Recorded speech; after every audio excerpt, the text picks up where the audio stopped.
This video is sponsored by Rockland Flooring. Visit our website for more information. Say your driver is out on the road and notices something wrong. Liquid is leaking from the engine area. The driver suspects a coolant leak, but how can he or she know for sure? It's an important question because coolant leaks can be very damaging. They reduce the coolant level, lower coolant pressure, and lead to air entrapment in the system. That can lead to engine overheating, lower miles per gallon, and increased emissions and corrosion.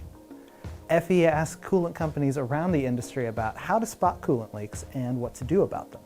So let's start with the basics: where to look and what to look for.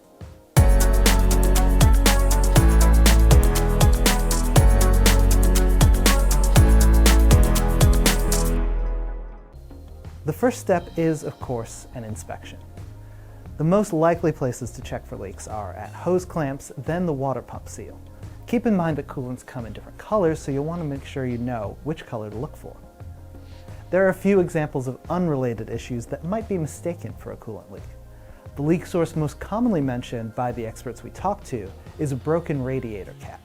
This is among the first areas you will want to check. A leak could also come from brake fluid, power steering and transmission fluids, or motor oil. Blocked or clogged systems in the truck, such as in the radiator, can increase pressure in the coolant system, causing a loss of fluid. Luckily, there are a few ways of telling whether it's coolant that is leaking. A first step would be to check the results of the engine's most recent used oil analysis report. From this report, you'll want to look at the levels of sodium and potassium and whether glycol is present in the engine oil. It's important to know which kind of coolant the truck uses, as that informs what you should look for. Some coolants have potassium as a component, in which case that's what you want to look for. For others, you should keep an eye out for sodium. Another simple way to check the presence of coolant is to use a blotter test. If the oil appears unusually thick, it may have been contaminated by glycol.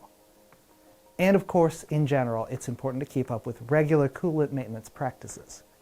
Keeping on top of fluid levels and conditions can help avoid such a situation from even happening in the first place. For even more trucking and equipment content, head over to the Fleet Equipment site at fleetequipmentmag.com. Thanks for watching, and see you next time.